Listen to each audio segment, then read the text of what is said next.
As I pushed open the heavy glass doors of the Monarch Hotel that evening, the warm glow of 1,000 crystal lights spilled out into the crisp night air, and the faint hum of laughter and clinking glasses wrapped around me like an expensive perfume. I paused for just a second on the threshold, letting the familiar scent of polished marble and fresh orchids wash over me. This was my hotel, my creation, my empire, my quiet victory. But tonight, nobody here knew that. Not yet. And then I heard it. A voice, sharp and dripping with fake sweetness, cutting through the murmur of the crowd like a knife through silk. "Oh my God, look who just walked in, the stinky country girl from that nowhere town." Sloane Whitmore. My brother Garrett's flawless, Instagram-perfect fiancée. She was leaning in toward her circle of bridesmaids, champagne flute tilted elegantly in one manicured hand, her diamond earrings catching the light as she tossed her head. The words were whispered but deliberately loud enough to carry. She wanted me to hear.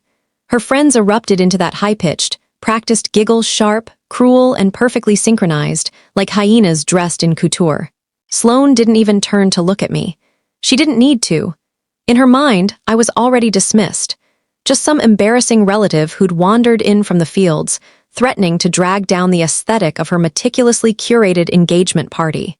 If only she knew. If only any of them knew that 3 years ago, I, Bethany Burns, the stinky country girl, signed the final papers that made this entire palace mine.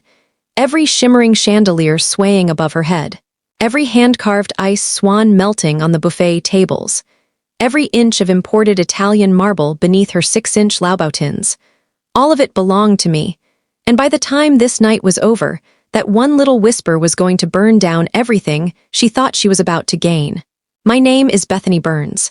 I'm 31 years old, and I grew up in Millbrook, Pennsylvania, a town so small you could drive through it in under 2 minutes and only hit one stoplight.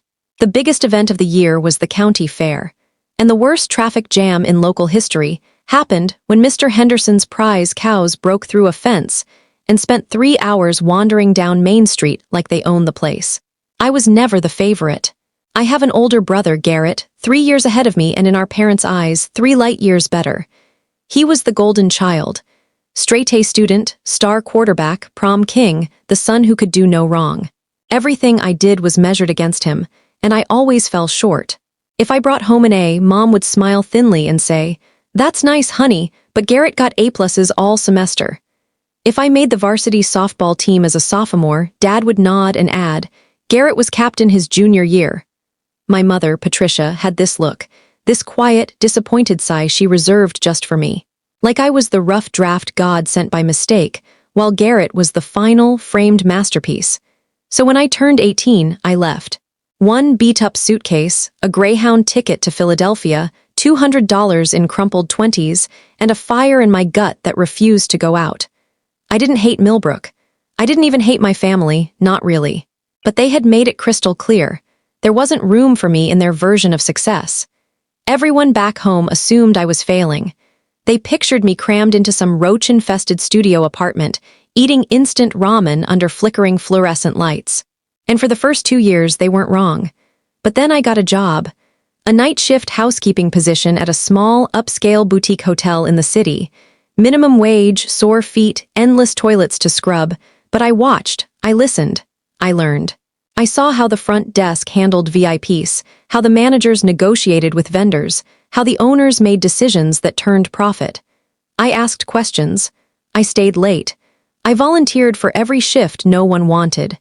Within a year, I was at the front desk. By 24, assistant manager.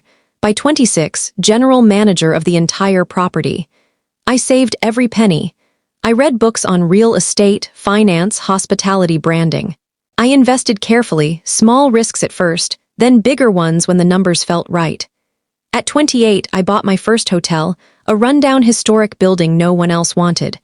I renovated it myself, hands dirty, nights sleepless. It became a success, then I bought another, then a third. Now, at 31, I own Birch Hospitality, a growing chain of 6 luxury boutique hotels along the East Coast. The Monarch is my flagship, my pride, my proof. But here's the secret I kept from everyone back home. I never told them. Why would I? They never asked. To them, I was still the runaway daughter who couldn't measure up. still the one struggling in the big city while Garrett climbed the safe, steady ladder at his insurance company. The irony was so rich you could bottle it and sell it as perfume.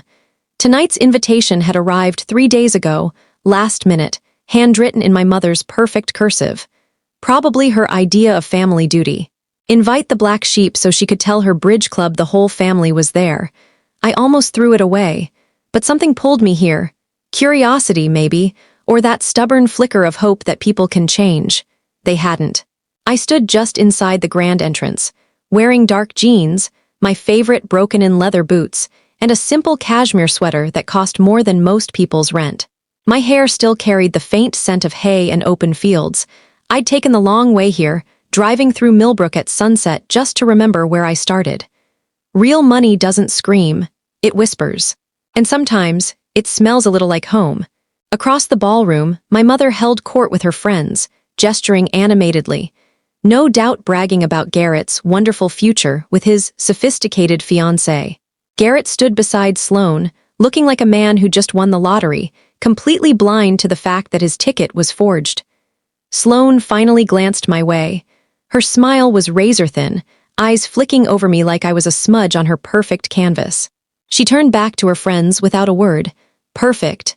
Let her underestimate me. Let them all do it. I'd learned long ago that the best kind of revenge doesn't shout. It waits. It watches. It smiles politely while people dig their own graves, too busy looking down on you to notice the shovel in their hands. I walked to the bar, ordered a whiskey neat, and leaned against the polished counter. My staff moved around me seamlessly, professionals who knew better than to acknowledge their boss in public tonight. Wesley Crane, my general manager and one of the few people who knew the full truth, caught my eye from across the room. He gave the smallest nod. Everything was running perfectly. For now. Because in just a few short hours, Sloane Whitmore was about to learn a lesson she'd never forget. Never, ever underestimate the girl from the country. Especially when she owns the ground you're standing on, and everything built on top of it. If you're already hooked on this story, and I really hope you are, please hit that subscribe button right now and turn on notifications. Drop a comment below telling me where you're watching from and what time it is there. I read every single one, and it honestly means the world to me. Thank you for being here. Now, let's get back to the night everything changed. The party was everything you'd expect from someone like Sloane. Extravagant, to the point of absurdity. Towering ice sculptures shaped like swans. A 3-tiered champagne fountain bubbling like a Vegas showpiece. Floral arrangements so massive they needed their own zip code. My staff had pulled it off without a single flaw, which filled me with quiet pride, even as I inwardly rolled my eyes at every over-the-top detail. I found a shadowed spot near a marble column and settled in to watch. That's when my mother found me. Patricia Burns approached slowly, her face arranged in that familiar mask of polite disappointment. She looked me up and down, lingering on my boots with visible distaste, then offered a tight smile. "So glad you could make it, Bethany," she said, her tone suggesting it would have been better if I hadn't. "Though I do wish you'd worn something more appropriate. Sloane's family is very refined, you know." She stressed refined like it was a foreign word I needed spelled out. "I came straight from work, Mom. No time to change." Technically true. I just left out that work meant finalizing a 7-figure expansion deal earlier that afternoon. She sighed, that same weary sigh I'd heard 1,000 times growing up, and told me to at least try not to embarrass the family in front of the Whitmores. Then she floated away, back to her circle of admirers. 20 seconds. That's all it took to make me feel 12 years old again. I took a slow sip of my drink, letting the burn ground me. That's when Garrett finally noticed me and wandered over, still looking at me like I was the kid's sister who used to follow him around begging for piggyback rides. "Hey, Bate. Glad you came," he said, though his eyes were already scanning the room for more important guests. "Have you met Sloane yet? She's incredible." "I've observed her," I said carefully. He nodded, barely listening. Then he dropped the bomb. "Mom gave Sloane Grandma's necklace as an engagement gift. Wasn't that generous? Sloane absolutely loves it." The air left my lungs in a rush. Grandma's necklace. The antique rose gold pendant with the tiny sapphire. Grandma had pressed it into my hand on her last good day, tears in her eyes. "This is for you, Bethany," she'd whispered. "My dreamer, my fighter, The one who's going to make something beautiful out of nothing. Promise me you'll wear it when you've done it. Mom had been sitting right there. She heard every word, and now it was around Sloane's neck, sparkling under the chandeliers as she laughed at someone's joke. I excused myself and headed toward the restrooms, needing a moment to breathe. That's when I passed Franklin Whitmore, Sloane's father, in the hallway, phone pressed tight to his ear, face flushed with stress. He didn't see me. "We just need the wedding to go through," he was saying, voice low and urgent. "The Burns family has money, real money, enough to cover everything. Once we're in, once the ceremony's done, we'll be fine. We just have to hold on until then." He hung up and walked back toward the party, his charming host smile snapping back into place like a mask. I stood frozen in the dim hallway, heart pounding. The Burns family has money. What money? Our parents had a nice house, yes, but I knew for a fact there was a second mortgage on it because I'd been quietly paying it off for the past 4 years. Garrett's job was comfortable but far from wealthy. There was no trust fund, no inheritance, no secret fortune. So why did Franklin Whitmore think we were his salvation? And what exactly was the situation that needed covering? The game had just changed. I spent the next hour watching the Whitmores like a predator studying prey. And now that I was looking for it, the cracks were everywhere. Franklin checking his phone every few minutes, jaw tightening at each notification. Delilah nervously twisting her massive diamond rings as if afraid they might vanish.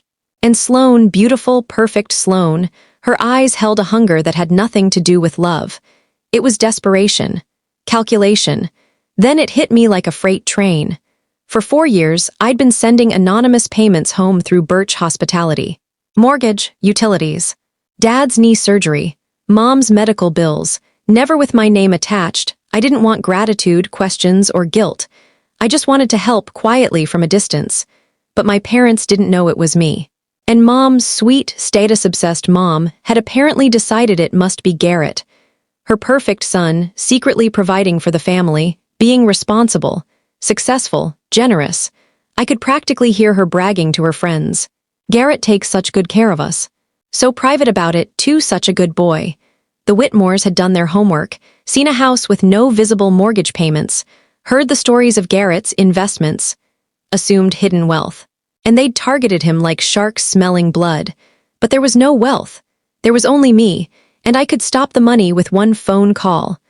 I found Wesley near the service entrance, clipboard in hand, calmly directing catering staff. When he saw me, his professional mask softened. "Everything all right, Bethany?" he asked quietly. "I need a favor," I said. "Dig up everything you can on the Whitmore family, business records, news articles, anything public." He didn't ask why, just nodded and pulled out his phone. I returned to the party, trying to act normal, harder than it sounds when you've just realized your brother is engaged to a family of con artists. That's when Sloane found me. She appeared at my side like a ghost in designer silk, smile so sweet it could rot teeth. "We should chat," she said brightly, looping her arm through mine like we were old friends. "Just us girls." She guided me to a quiet alcove near the restrooms. The moment we were alone, the smile vanished. "I know about you," she said coldly. "I know you send money home every month, playing the dutiful daughter from afar. But here's what I don't get." She leaned in closer. "Why would someone who can barely afford her own rent keep sending cash to a family that doesn't even like her?" My jaw tightened, but I stayed silent. "Unless," she continued, voice dripping with mock pity, "you're trying to buy their love. Trying to prove you're worth something. It's honestly kind of pathetic." She smiled again, this time sharp and cruel. "Garrett told me everything, how jealous you've always been, how you couldn't stand not being the favorite, how the family only puts up with you out of pity."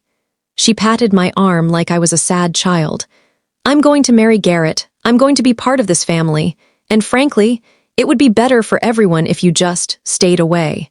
No one would miss the dead weight." Then she walked off, hips swaying, mask back in place. I stood there for a long moment, processing. She thought I was broke. She thought the money was Garrett's. She had no idea who I really was. It was almost funny. If arrogance burned calories, Sloane Whitmore would have disappeared years ago. Wesley appeared quietly at my side, face pale, holding a thin folder. "You need to see this," he said. Now, I took it with trembling fingers and flipped it open right there in the hallway. Financial records, court filings, news articles. The Whitmores weren't just in debt. They were under active federal investigation for fraud. Their entire real estate empire was a house of cards, built on lies, fake developments, and money stolen from investors. A classic Ponzi scheme, 6 months from total collapse. This wedding wasn't about love. It was an escape plan. And my family was the mark. I slipped out to the parking garage, needing privacy. Under the flickering overhead lights, I read every page. They'd been running the same con for years. Different cities, different names, same game. Promise luxury developments. Take investor money. Pay early marks with new funds. Pocket the rest. Repeat until the walls close in. Now the walls were closing. Investors asking questions. Auditors circling. Federal agents building a case. They needed a wealthy family to marry into, fast. Someone to shore up their reputation, or at minimum, give them a soft place to land when it all fell apart. Enter Garrett Burns, the successful son with the mysteriously paid-off family home. They were planning to drain whatever they could, then vanish. But there was nothing to drain. Only me. And I wasn't going to let my family, flawed as they were, be destroyed by these predators. Even if part of me whispered that maybe they deserved it. Mom for giving away my necklace. Garrett for never once standing up for me. But no, family is messy, complicated, painful. You can love people and want to throttle them at the same time. You can protect them even when they don't deserve it. So I made my choice. I was going to expose the Whitmores. I was going to save my family from a disaster they didn't even see coming. And I was going to do it my way. First call, Rebecca Thornton, my lawyer. She answered on the second ring, even at 8 p.m. second call, Naomi Delaney, forensic accountant extraordinaire. I sent her photos of the key documents. Both got to work immediately. Then Garrett texted, "Hey, can we talk? Something about Sloan feels off." I stared at the message for a long time. Too late, big brother. You should have listened to that feeling years ago. You should have listened to me, but better late than never. I walked back into my hotel with new energy. Before I was the invisible sister, the overlooked country girl. Now I was the storm. And it was almost 9 p.m. time for Franklin Whitmore's big welcome to the family toast. Time for the truth to come out. Wesley met me near the service entrance. "AV systems ready," he said quietly. "Whatever you need." I handed him a USB drive loaded with everything, court filings, financial trails, old photos of Sloan under her real name. Sandra Williams, evidence stretching back a decade. "When Franklin starts his toast," I said, "put it all on the screens, every document, every photo, no warnings." Wesley took the drive with a small, knowing smile. "I always knew working for you would be interesting," he said. "But this is something else." Rebecca texted confirmation. Everything checks out. Federal agents en route. They'd been hunting the Whitmores for months. They'd arrive by 9:15. Perfect. I took my place near the back of the ballroom, heart steady. Sloan was working the room again, fake smile painted on. Garrett stood beside her, looking increasingly uncertain. Mom chatted with Delilah Whitmore like they were lifelong friends. 8:56. Garrett texted again, "Where are you? Something's really wrong. Franklin keeps disappearing. Sloan won't answer questions about her past." I typed back, "We'll talk after the toast, just wait." 8:59. Franklin stepped onto the small stage, microphone in hand. The DJ lowered the music. Guests turned, champagne glasses raised. Franklin cleared his throat. "Good evening, everyone. Thank you for being here to celebrate this beautiful union." He launched into a speech about love, family, legacy. Every word a lie. I caught Wesley's eye across the room. He nodded. I sent the single text, now. The massive screens behind the stage, currently showing a slideshow of Garrett and Sloan's perfect couple photos, flickered. The happy images vanished. In their place, an official court document. Arizona, 3 years ago, fraud investigation. Person of interest, Sandra Williams. A ripple of confusion through the crowd. Franklin's smile froze. "A technical difficulty," he stammered. "Someone fix." Next slide, financial records. Investor funds funneled into shell companies. Next. News headlines about a Phoenix real estate scam that ruined dozens of families. Next. Photos. A younger Sloan, different hair, same cold eyes, standing with Franklin and Delilah under completely different names. Sloan went deathly pale. Garrett stared at the screens, then at her, then back again. Franklin tried to push through the crowd toward the exit.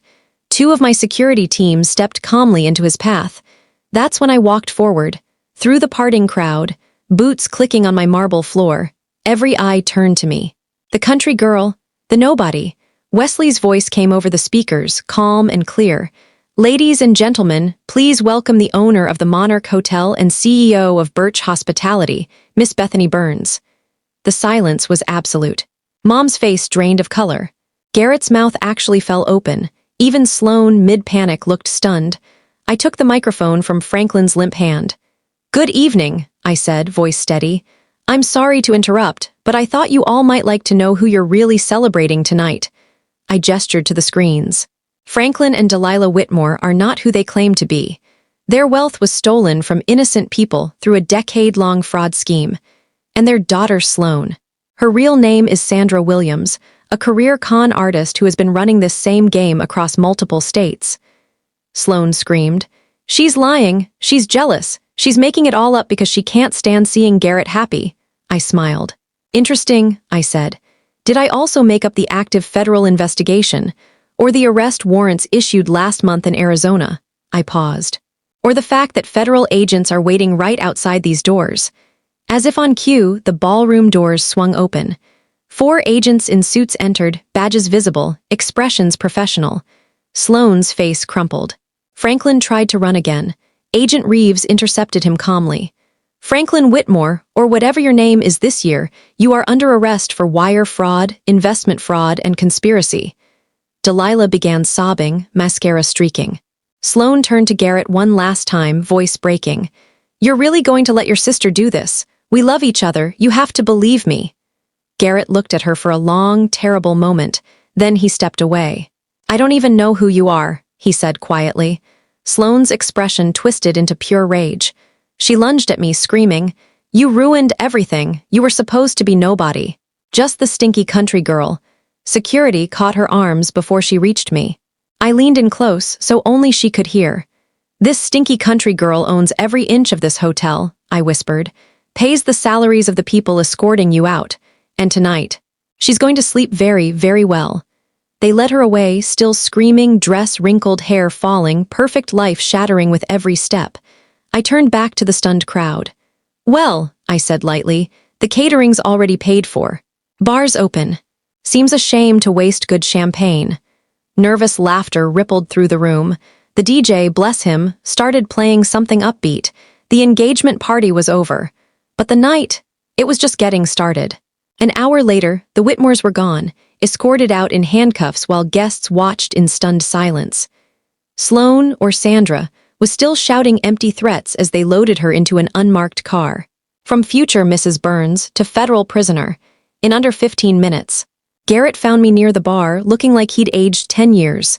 "How did you know?" he asked, voice cracking. "How did you figure it out?" I looked at him for a long moment. "I listened," I said. "I watched, I paid attention. All the things I've been doing my whole life while everyone else ignored me." He was quiet. Then, "I'm sorry. I know that doesn't fix years of treating you like you didn't matter, but I'm so sorry." For the first time, I believed him. Mom approached next, smaller somehow, uncertain. She started to speak, but I held up my phone. Bank records, 4 years of transfers from Birch Hospitality, to her mortgage, her bills, Dad's surgery. "It was me," I said quietly. "Always me." Her eyes filled with real tears.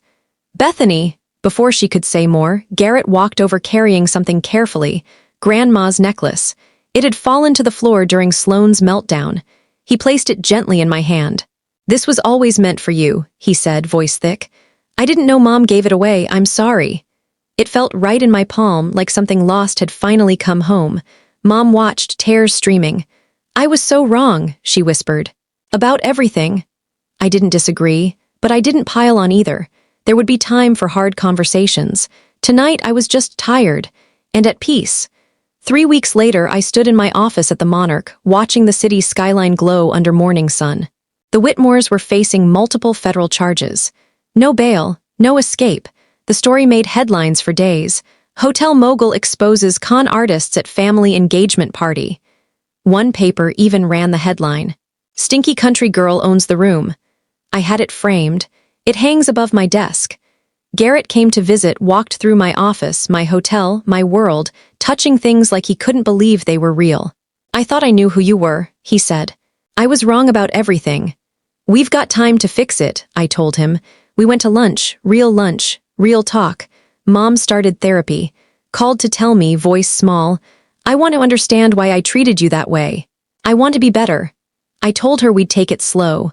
We're trying. This morning, I hosted a business breakfast in the hotel restaurant. Investors, partners, the usual crowd. A young woman arrived, nervous, simply dressed, clearly feeling out of place.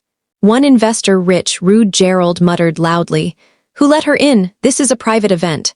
I stood, walked over, took her hand warmly. "Everyone, this is Nicole Patterson," I announced. This year's recipient of the Birch Hospitality Scholarship. She grew up in a small town in Ohio, worked 2 jobs through community college, and starts Cornell's hotel management program this fall. The room went quiet. Gerald suddenly found his coffee fascinating. I led Nicole to the head table. She whispered, "Thank you." "Don't thank me yet," I said. "The work's just starting. But remember, if you ever feel like you don't belong, just think, the people who build the most incredible things usually start with nothing but stubborn dreams." She smiled. Later, I stood in the lobby watching guests come and go, oblivious to the woman who made it all possible. And that was okay. People will always try to make you feel small because of where you came from. Let them. While they're busy looking down, you rise. And one day, you own the room they're standing in.